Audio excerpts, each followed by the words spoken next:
Well, greetings and good evening, everyone. Welcome to tonight's discussion about the St. Paul Reparations Commission. I am your moderator tonight. I'm Zakiya Sankara-Jabar, and I am the National Director of Activism for Bright Beam, which is the umbrella organization for Citizen Ed. And this platform here, we're happy to host such an important conversation. And so I am just going to allow our guests to introduce themselves. And so, Trahern, I will start with you. Just introduce yourself to the audience and let everyone know why we're all here tonight. Awesome. Thank you for having us too. I'm Trahern Crews, and I'm part of the steering committee, the St. Paul Recovery Act steering committee, and I'm going to be working on the LAC Legislative Advisory Committee to get this reparations historical work up and running. And so I'm really excited about that. Amazing. Thank you so much for being here. And Jane, please introduce yourself to the audience. You bet. I am Jane Prince, and I am the Ward 7 City Council member for the St. Paul City Council. And Ward 7 is the south half of the east side. Well, amazing. Happy to have you here. And listen, you know, a lot of folks around the country are really excited about this. I live here in the Washington, D.C. metro area, here in Montgomery County, Maryland. And Maryland was certainly, if we remember our history class, was certainly one of the states that actually enslaved African people. Some of our most famous African Americans, Frederick Douglass and Harriet Tubman, as you all know, are Marylanders. And so, or were Marylanders. I didn't realize that. Yeah. That's right. That's right. And so lots of folks around the country are like, wow, St. Paul. I have to be honest with y'all. Some of my friends was like, St. Paul, Minnesota, there's Black people there? Yeah. So anyway, I'm happy to be the moderator tonight for this really important discussion. So Trahern, I really kind of want to start with you, right? You know, why are we here? Why are we having this town hall, right? Like what's so important about what happened in St. Paul that we kind of want to make sure that everyone knows what's happening there? Absolutely. The St. Paul City Council passed a resolution to start working on reparations here in the city of St. Paul. And one thing, we are a place that has some of the worst disparities in the country when it comes to housing, when it comes to the wealth gap, education. So St. Paul and Minneapolis are some of the best places to live for white people, but some of the worst places to live for Black people. And a lot of that has to do with institutional racism and how it has impacted us since we've pretty much been here. The resolution is put together really well, and was able to work with Miss Prince and our steering committee to get that together. It apologizes for holding Dred Scott in military slavery at Fort Snelling, Dred Scott and Harriet Scott and their children. It apologizes for the destruction of the Rondo community with the 94 freeway that destroyed Black homes and Black businesses. So it's really important right now because of COVID-19 showed us how devastating the racial wealth gap is and how it affects our health. And also with George Floyd, kind of really exacerbated why we had to really get this done. And the city of St. Paul was ready to step up and do something big. That's really that's amazing, first of all. And I wanted you to talk a little bit more about the history. You mentioned Dred Scott. Can you share more about the connection between Dred Scott and St. Paul? Well, Fort Snelling isn't too far from here. Fort Snelling is like right by the airport. Also, slave owners used to just come and visit from the South up to Minnesota. So there would be like insurance companies that are here in St. Paul, or that were here in St. Paul, that were involved in insuring slaves. A lot of the streets up here that are named after slave masters like Iglehart. The University of Minnesota was having some hard times and got back up on their feet with an endowment from a slave owner who was the governor of South Carolina, I believe. Last night, we just went over Slavanus Lowry, who was the mayor of St. Cloud and was pro-slavery and had a newspaper called The Union, where he would advocate for pro-slavery stances and stuff like that. So just because Minnesota was at time, and for a few months, I think slavery was legal in Minnesota right before the Civil War, but the slave owners would come up here and buy land too. So there's a connection between slavery and Minnesota, definitely. And then after slavery, redlining and redistricting, mass incarceration, discrimination, housing discrimination, those things like that. We've just been talking about, they're finishing up tomorrow, mapping St. Paul.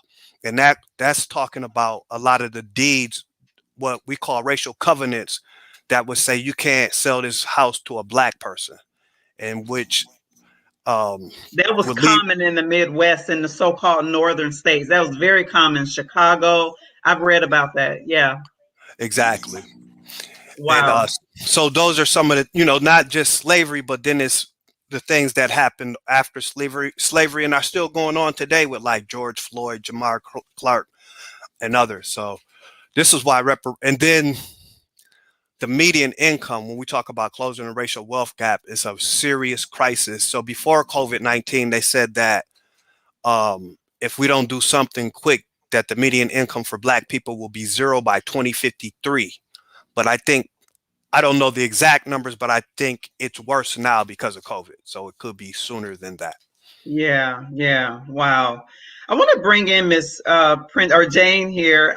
Thank you again for being here. I want to know from your perspective as an elected official there in St. Paul, what I guess attracted you to get you on board with something like this? Well, Zakiya, I decided back in the early 2000s that I wanted to go back to school and get a law degree. And so I went to Hamlin on weekends, and I think it was about that time that I just started reading all the literature I could get my hands on about whether it was slavery or it was the ways in which the United States has exploited and cruelly dealt with African American people since our founding as a country. And I, doing this reading, and you mentioned Frederick Douglass, there were so many good books, and his autobiography being one of them. I just kind of immersed myself in all this reading, and I came away from it with the thought that there is nothing that we can do as white Americans to make up for what we have taken away from African American people who ended up in this country through slavery. And, we have had, we really, I feel the resolution has been well received. I didn't get some of the criticism I kind of expected, but a few people, will call and say, well, my family didn't own slaves. And then I just have to remind them, slavery was one thing. We didn't compensate slaves when they were freed. That was the first thing we could have done to level the playing field, and we didn't do it. And so Jim Crow followed, and forced segregation, and the lynching period, and then, up till now, mass incarceration, police brutality. I mean, these are all things that African Americans have uniquely had to deal with for the entire history of our country. And so I became very interested in reparations. And then I went to a session that Trey was holding at a local conference, and it was on reparations, and it just knocked my socks off. And and he and I started talking to each other. So when the city of Evanston, Illinois passed an ordinance in, I think, August of 2019, I called Trey up and I said, looks like cities can do this thing. So let's figure out what it's going to look like. And I have learned so incredibly much from Trahern, and I'm just very grateful to be able to be part of this effort. Well, I mean, certainly as a local elected official, I mean, I'm sure many of the people in the community there are grateful for you and grateful that you immersed yourself, right, into that knowledge. And, you know, I think that, you know, is indicative of the fact that we have gone through K through 12 schools in this country, and we never learn any of this history. And a lot of times, I mean, even for me, you know, in some of my college courses, you know, I didn't learn it. I had to intentionally take African American studies classes to be introduced to so much. There's so, like as you mentioned, you know, just a wealth, you know, of knowledge out there, and just really appreciate you, you know, at least as an elected official, trying to go to different conferences and learn from people who live right there in your city, like Trahern. One of the things that I know that has come up a lot just in my conversations of like being excited and sharing with people about, like, you know, cities like doing something on, you know, reparations. The reparations movement has been going on for years in this country, and there is organizations like in COBRA, which is a national coalition for Blacks for reparations. They have been working at the federal level, as you all know, for almost 40 years, and it was John Conyers who introduced HR 40 every single year until his passing, until he left Congress. So now Sheila Jackson Lee has taken up the mantle. Can you all share, and I'll stay with you, Jane, can you all share just what is the commission? What did the document that the city council passed, what does it actually say, and what does it actually do? Okay. In addition to stating the apologies to, you know, everyone I've talked to said you need to apologize first. And it is so clear, as I said, that there isn't enough apology that could make up for all of this. But I think, you know, I've worked in local government for most of my career, city of Minneapolis and the city of St. Paul. And what I've noticed is that these disparities that people of color face are worse and worse and worse. And of course, as you know, for African Americans, the disparities are the very worst.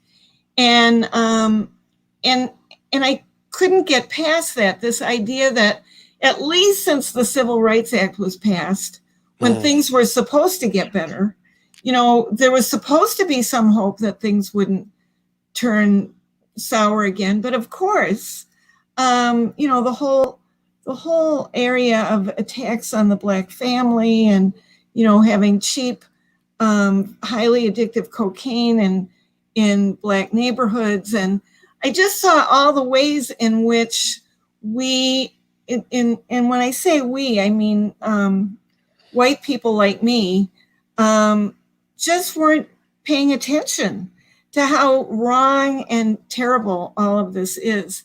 And, you know, one thing, the New England Journal of Medicine came out with an article, not that I read it all the time, but somebody sent it to me because it was about reparations.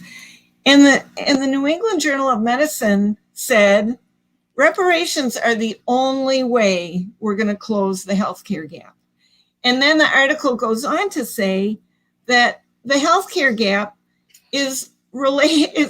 stems from education disparities, home ownership disparities, wealth disparities, and on and on. So I felt like, you know, Trey and I went, I mean, there was a small part of me that when I saw that Evanston was doing it first, you know, it's kind of like, oh, shoot, they beat us to it. But we really have a lot that we can learn from these other cities. That's yeah.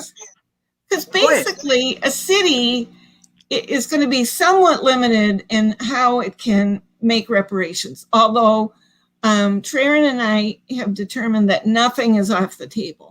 So, but I think the other thing about cities are they're kind of the laboratory for these ideas that then can be used to inform states and the federal government on what's possible.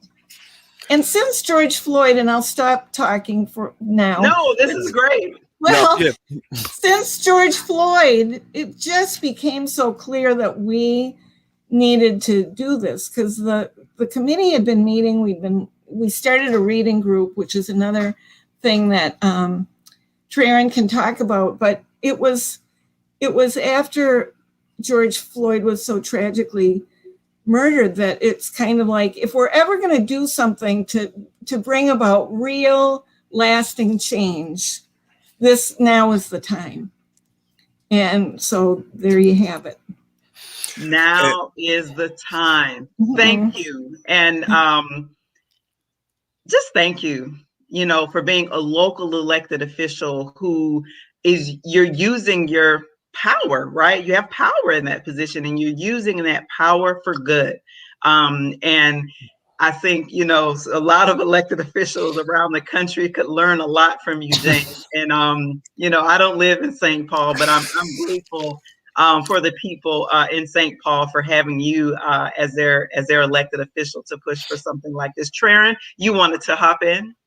Oh, yep. And I don't think like I tell Jane that sometimes, and she doesn't really understand that we really mean that, because it's that serious. And she didn't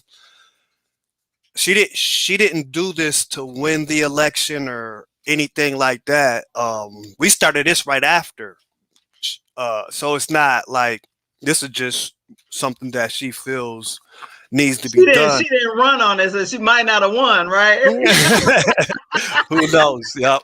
But one thing I'll say though that's really interesting is that the steering committee that Trahern started and that he co-chairs wrote the resolution, and they brought it to my council colleagues. I was not part of those meetings because I said, you go and talk to my colleagues and see where they are. And Zakiya, every one of them signed on, not just to say they would vote for it, but every one of them signed on as a sponsor, which meant that they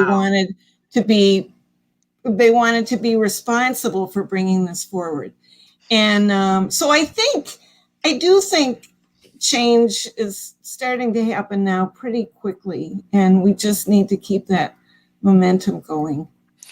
And to go back to HR 40, the good part about this resolution is it calls for the city council to advocate for reparations at the state. I was just about to ask about that. At the state and federal level. So Ms. Prince and her colleagues are reparations activists right now, and it's that was a pretty powerful piece. And then as we start doing it, she actually reached out to our congressperson, Betty McCullough, and found out she was she has co-sponsored HR 40 already. So, wow. Yeah, it was great to learn that because I called her office when I knew it was coming up. Trey had told me it was coming up on the floor, and I called and said, just wanted to let Betty know that we passed this resolution unanimously. And they got back to me right away and said, Betty she's been a co-author at least the last couple of times that it's been brought in. So wow, that's amazing. Wow. What about your two senators? Is what's her name? I know her because she ran for president. Is she still one of your senators? What's her name? Klobuchar? Klobuchar, yeah. And Tina Smith is the other one. Okay, two women, and you all are advocating with the senators as well, because I wanted to share, if you didn't know, that HR 40 does have a companion bill in the Senate that Cory Booker introduced. Okay. SR 10, or is it? Yeah, I forgot the number because you know that. Yeah. Well, yeah. I'm not sure where Amy's at yet on that, but I'm hoping we should have that conversation. But we need to get it passed in the House too. Absolutely, absolutely. Yeah, I mean, like you said, we have to advocate at every level of government. If the House passes it, we certainly have to have senators on board. And I don't know what you guys think, but I think the Senate is probably going to be the hardest. Mhm. To get on such an important issue like this. Trahern, you wanted to kind of hop in earlier, when Jane and I were talking about sort of what's kind of happening with this commission. So can you share, I guess, what the next steps are at this point? Well, that was kind of what I was wanting to hop in and say, that Let's go. Yeah. what the city council is doing. So the next, I think I'll kind of let Jane explain the legislative part of Okay. this. Oh, that's right, Zakiya. I got sidetracked there. No problem. What the resolution does after the apologies is it commits the council to appointing a working group, which under our council bureaucracy, a legislative advisory committee can be appointed by the council to study or get involved on any issue. And in this case, what our goal is that working group, which will meet for a year, and we'll be able to take testimony from experts or, hold truth-telling sessions in the community or whatever. But over the next year, they'll be working on drafting the ordinance, which is a law. Resolution is what we just passed, and that's basically a statement of policy intent. But that group will write the ordinance that creates the St. Paul Reparations Commission.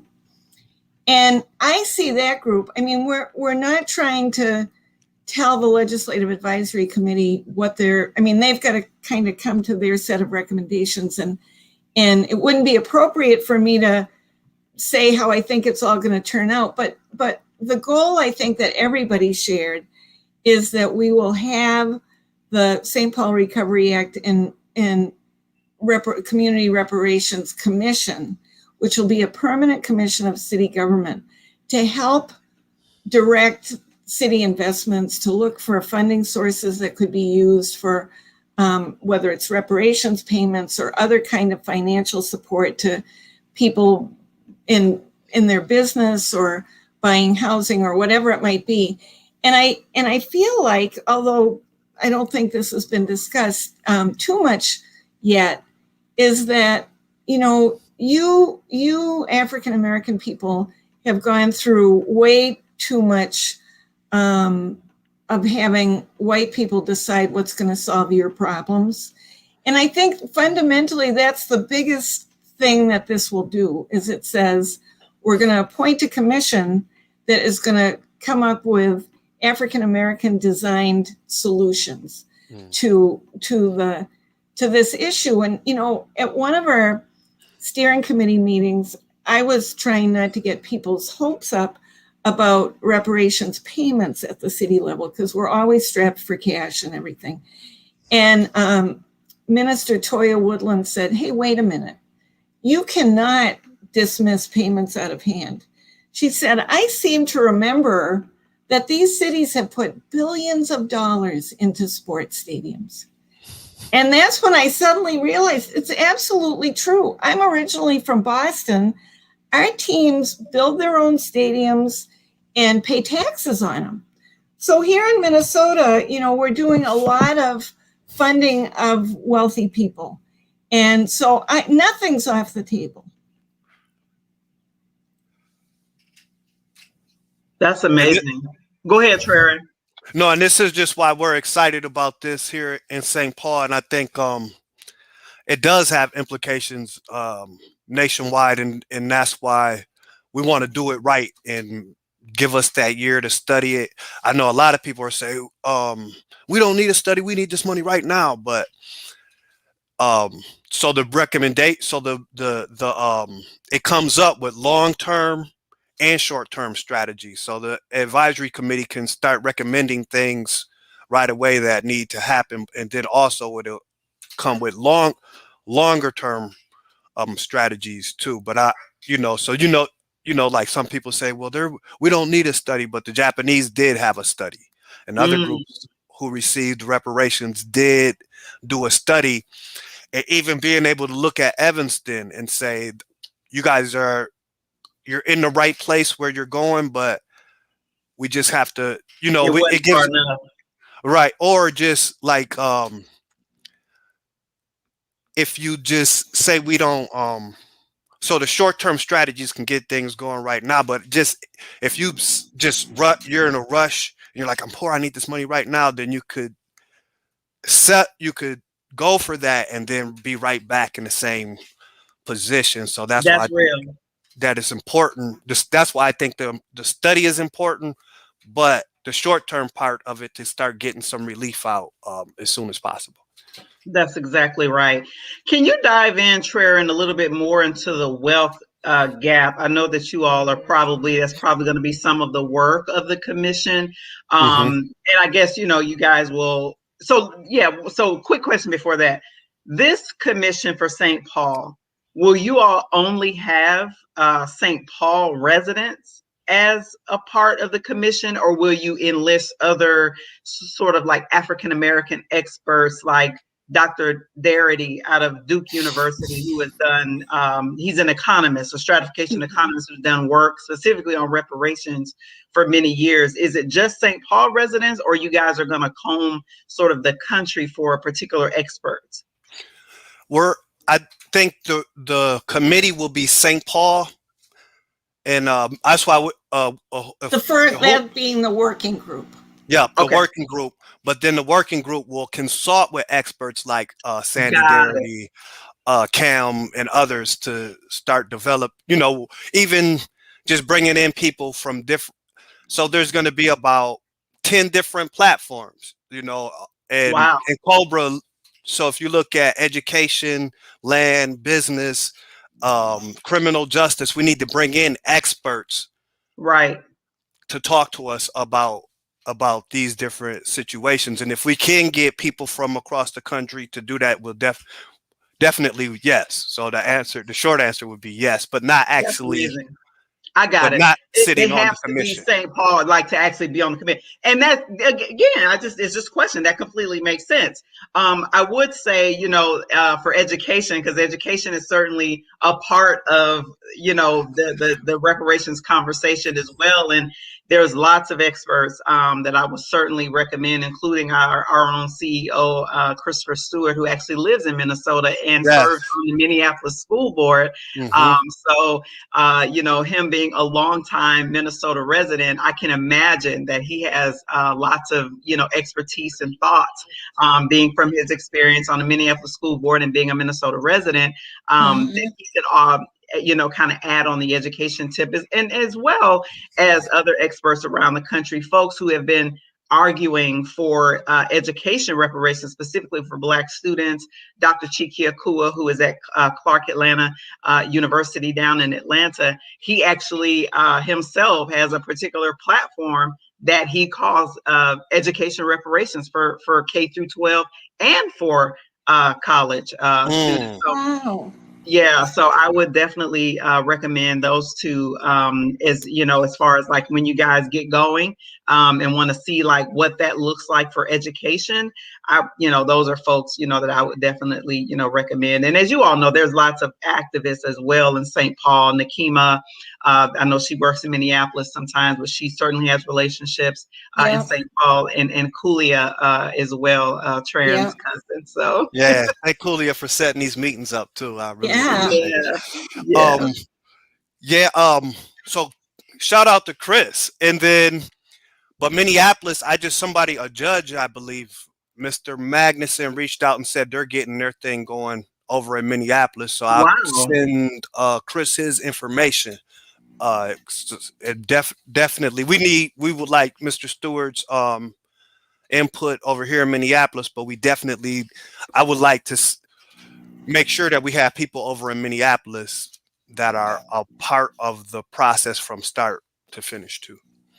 That's amazing. So now we can dive into the wealth gap. Trahern, can you talk, I guess, a little bit about the wealth gap, kind of more broadly, and then I guess what has been the consequences of this Mhm. massive racial wealth gap there in St. Paul? So if I'll get jump. I before I do that, well, this leads into it, but racial, just one piece about racial covenants and Sure, yes. racial covenant laws prohibited blacks from buying homes in certain areas in the Twin Cities, even if they were qualified. And this piece I'm looking at has a map that shows from 1935 where black people were forced to live Do in the you Twin want to Cities. share your screen? You can share your screen if you like. Look at the bottom and it says share screen. Oh, okay, I see it. Yeah. Um, I have a lot of stuff open, so I'm gonna just I'll just read it this time. Okay, no worries. And then so those racial covenant laws here in Minnesota and across the country were used. They stopped. It contributed to helping us not be able to build wealth and generational wealth.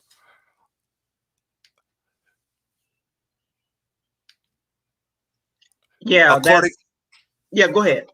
Okay, so according to Demos, the U.S. racial wealth gap is substantial and is driven by public policy decisions. SmartAsset.com describes the wealth gap as assets and net worth, assets minus debt, rather than just looking at income. So whites have 90% of the wealth, blacks have under 3% of the wealth in America, and that's because of 400 years of racist policies. And then here in Minnesota, um, well, this is nationwide too. According to the Brookings Institute, at $171,000, the net worth of a typical white family is nearly 10 times greater than that of a black family, which is $17,000. And so that's how, and then on a larger scale, the racial wealth gap, we're saying like there's a wealth transfer happening of $100 trillion for white people as opposed to $2.6 trillion for black people. Here in St. Paul, St. Paul per capita income ethnicity source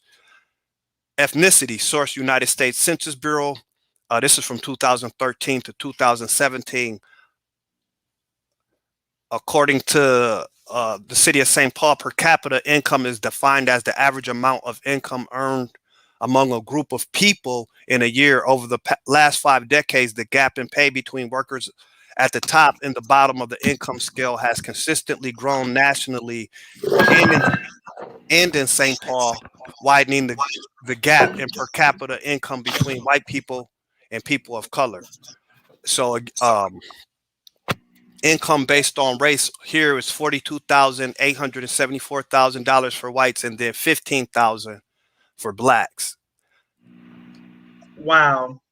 And then also the housing gap here in Minnesota is in the United States. It's and this is from 2013 to 2017.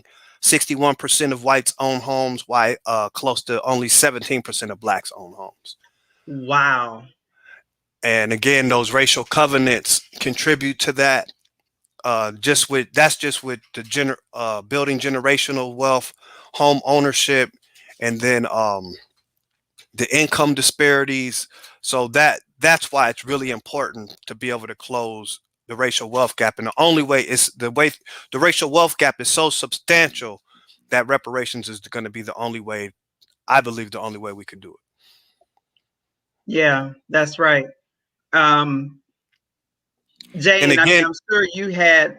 Oh, I'm sorry, Trahern. Go ahead. and it's not so and it's not because black people are stupid or we're dumb or we're lazy. It's like what the slides actually said is it was driven by public policy like racial covenants and other things. Absolutely. I mean, it's been driven by public policy for decades. It's still driven by public policy. And so now we need, elected officials at every level of government to remedy all of those years of public policy that disadvantage on purpose. So we know that it was on purpose, and certainly based on race. Jane, what kind of, I guess, what went through your mind when you actually had an opportunity to really sit down and process those numbers that Trahern just shared? It's massive. Well, yeah, it's terrible, and I think I feel like everything that I've read explains why you're never going to be able to get ahead ever if you're starting from behind generation after generation. And my one example I like to give for white people who say I didn't own slaves or whatever is to say, my dad, because I'm older, my dad fought in World War II on the Pacific, and when he got home, he was able to use the GI Bill to buy our house in Massachusetts. And that house is what he borrowed against to be able to send us to college. And so I look at how I have benefited from things that, just pure discrimination for Black soldiers coming home from combat like my dad and not being able to use the GI Bill or the for housing or education because they couldn't get in anywhere. So I think I guess I think if people like me would pay attention and read the literature, I just don't think there's anyone who would say reparations don't make sense. And it's funny too, Zakiya, I read this article. Actually, Dr. Williams shared it with me. And it was a law professor at Princeton or somewhere who was going through the reasons that reparations for for slavery don't make sense. And a couple of them, I thought, well, okay, if you want to concede those, but then it was on the statute of limitations. He said the statute of limitations has run on the wrongs committed by the states against African American people. And you just say, no, they haven't. It's been continuous and ongoing. And that kind of discrimination that keeps you and your family from being able to be as successful, it's just a crime. And to that point, when Trahern and I first started talking about this, the first thing we did was we went to the Eastside Freedom Library. I don't know if you're familiar with it, but it's a library that was started by Peter Ratcliffe and his partner Beth Cleary, who were professors at Macalester. And it is a place, it's really a community gathering spot, but they are all about trying to host events and be part of social justice on the east side of St. Paul. So Trahern and I went to talk to Peter and said, could you help us start a reading group here? Because, and I think it's on both sides. I think I've heard Trahern say that for certain African American people, they say, no, we don't need that. But I feel like people on both sides of this issue need to read this, the what's available to understand our history much better than, I didn't think about the fact when I was growing up that all the wealth of the original 13 colonies and their ability to become global superpower is because we had free land and free labor. And so every one of us in this country owes that debt to African American people. Wow. That sums it up. It's like, that's the mic drop. Really. Thank you, Jane, so much. Trahern, I see you're coming back in. Oh, I mean, she pretty much said it all. And that's why we're excited here at St. Paul. So I just want to remind people that, and the city of St. Paul is doing a good job of the process. Like we have a schedule on when this is and we're sticking to that schedule. And working with Jane and the stat where we have honored to be able to work with staff from the city to help us stay Wow. on schedule, help us with scheduling and the things that we need to do to get this done. So the applications are out now. So if there's anybody in St. Paul or people that you know, they can go to the City of St. Paul's website, and I think it's stpaul.gov/reparations. Yeah, that's right. And And and then Saint, not spelled out Saint, so STPAUL.gov and then /reparations. yep. And yeah, go ahead. I'll let Jane. Well, what I was just going to mention, just even putting the website together at the city, I think people at the city are feeling like this is really a good thing. That I feel like it's not like it gets talked about a lot, but when our staff person reached out to the St. Paul Public Library and said, we'd really like it if you could help us do research and put together, sources of for people to read articles and so forth. And they are going to our website is going to be just packed with, it's in the building stage now. It is publicly available. But the librarians are so excited about being able to do some really expansive, what do you call it? Like curating of resources to share through our website. So that we as St. Paul could be creating something that could be replicable in other cities. Yeah. That actually, really quickly, that actually was kind of like my sort of, kind of to wrap up this conversation, which has been really amazing, with you two. One of the things because I'm sharing the screen, just so you all know that I have the I have your website pulled up for people to actually see. And wow, Reparations Legislative Advisory Committee, St. Paul, Minnesota. It's happening. It's there, right?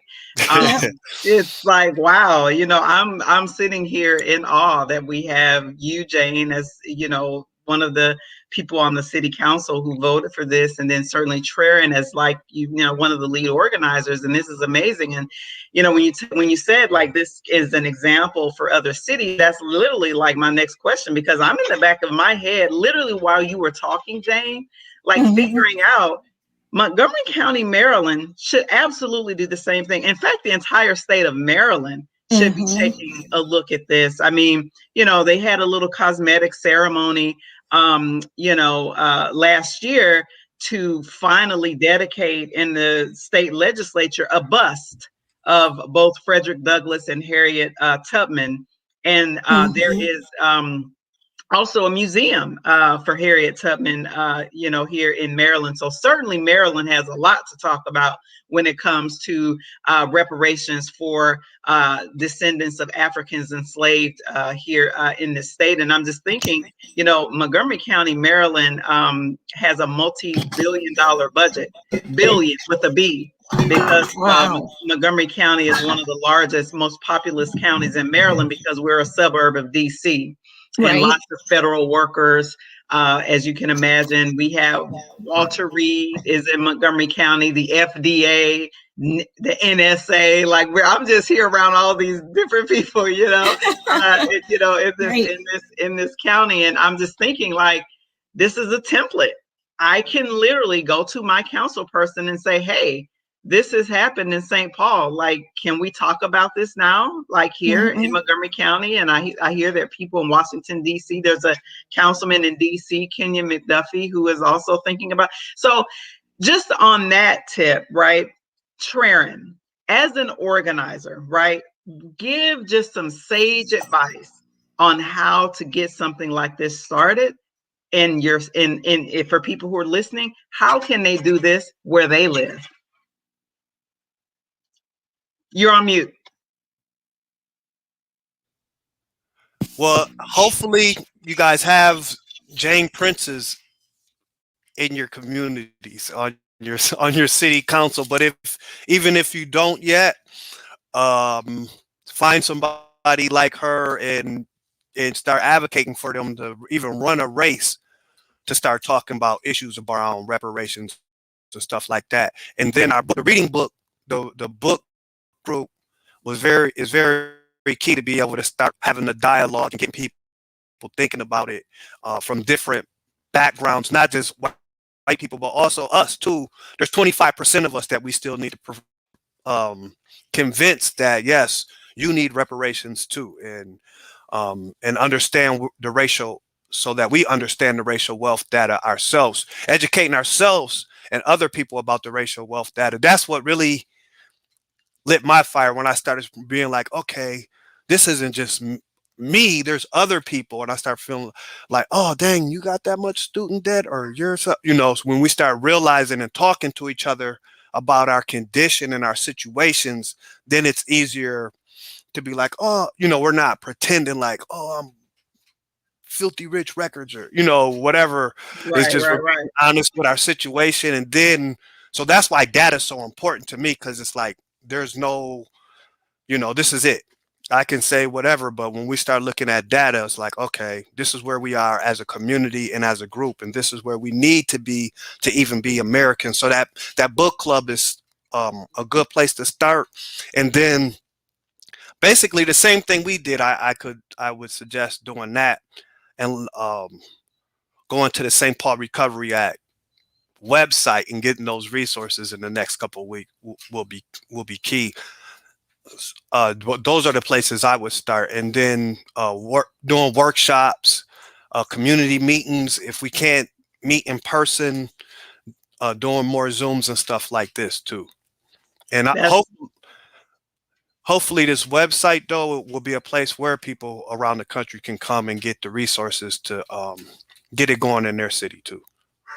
Absolutely. Absolutely. This has just been an amazing conversation, and I'm really honored to meet you, Jane and Trahern. As I'm going to be, kind of joined at your hip now, and probably reaching out, a little bit more often, just to keep up with the process. As you said, you guys have a timeline. You guys are really doing it. And so I wanted to ask a question around, I guess there is a sort of day of action that's coming up on April 29th. Did you want to talk about that? Well, we're trying to get that together here, but we do want to, on March 29th, we want everybody to call your congressperson. April 29th, the federal legislation day of action. Yeah. Yep. April 29th, we're wanting everybody to encourage them to bring HR 40 to the floor for a vote. And right now, there's no reason it shouldn't pass the House. So if we can get it past the House, then we can start working on the Senate. So that's the day of action. And we're actually trying to build a device that people can use that'll let you know who your congressperson is and stuff. And you can just push a button and just send them an email for you and stuff like that. So hopefully we have that ready by the 29th. That's amazing. That's amazing. Yeah, make sure I have that and have access to that, and we can push it out, on our socials as well, to kind of get more people, involved and to help support that day of action. Are you going to be collaborating with other national groups that's pushing for reparations? So I know Cobra is pushing. I know that NARC, which is led by Ron Daniels, they're also pushing for reparations. Do you have a contact at NARC? I'm a member of Cobra because I went to the is it in in DC? I mean, not in DC, in Detroit is when I signed up with Cobra, but I don't attend regularly, but I have been talking to Cam here and there, Cam Howard, and he sent us congratulations and stuff too. So that's amazing.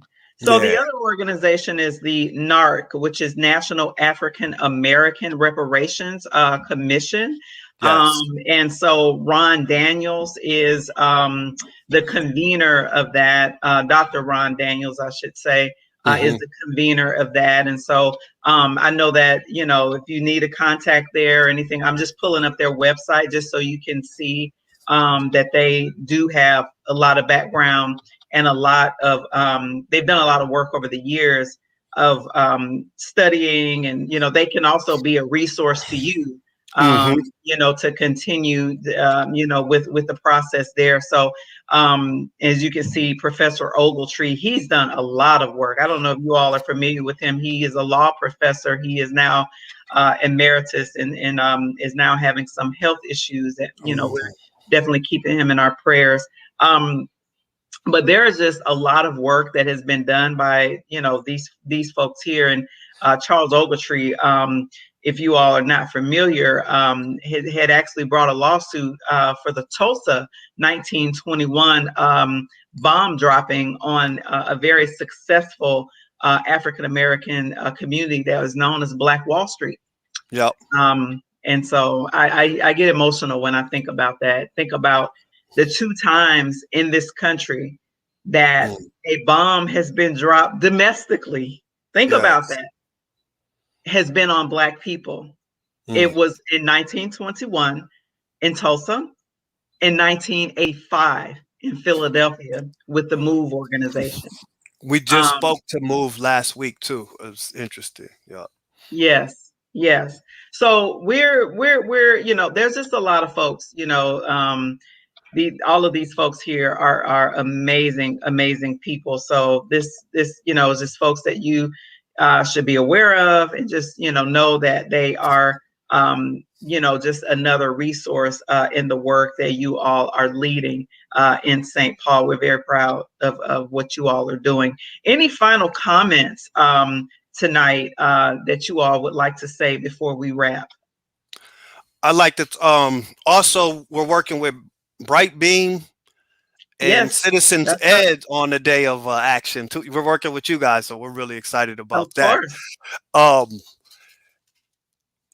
If you have a way to connect us with Ron Daniels and the people you just mentioned, that would be terrific. I would be happy to connect you with NARC, and Cam from Cobra can also connect you. I can connect you with Nkechi Taifa. She lives right here in DC, and I have direct access to her, so I can have conversation with her, and then probably do like an email introduction. I'm excited. Jane, any final comments from you before we wrap? Oh, you're on mute. I'm sorry.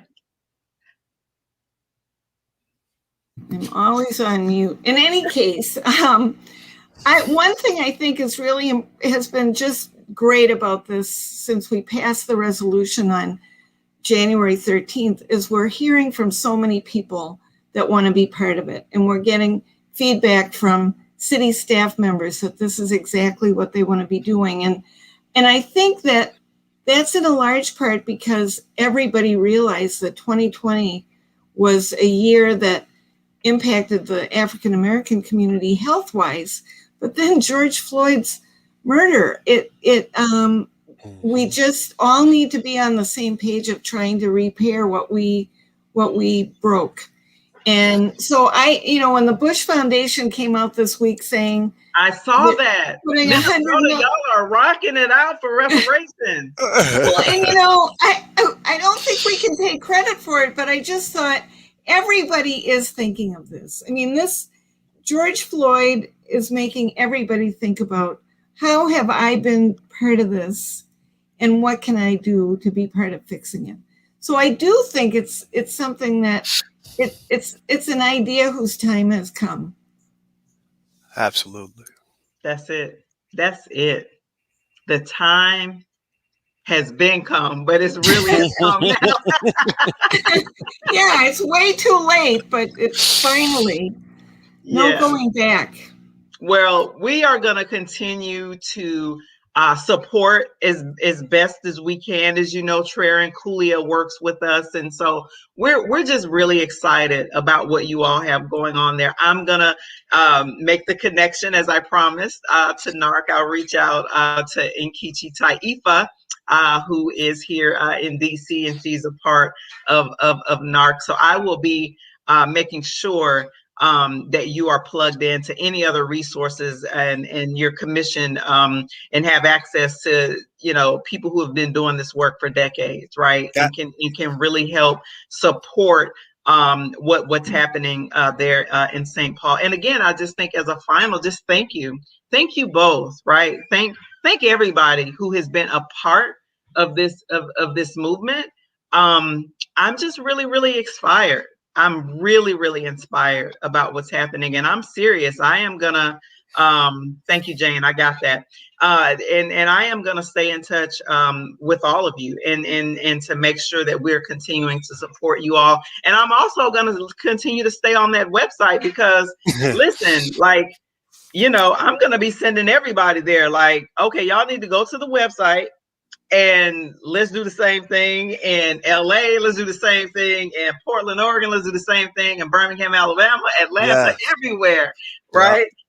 Let's do it. It can be done. And I appreciate you all for being one of the first cities really in this country to do that. You all should be very proud of yourselves, right? Like, I know like there's still a lot of work to do, but this is a huge step in the right direction. And so, yeah, that's it. Well, and it's super important that we make good on it. So if people are feeling like we're not doing enough, just go after us wherever in the media, wherever, because we've got to make this. It's got to be different this time. Exactly. It has to be. It has to be. Well, thank you all so much. I'm happy to host you all again as the process continues to develop. And, I know that you all are on a timeline. So anytime you all feel like, hey, we, crossed another milestone, let's come together and have a conversation.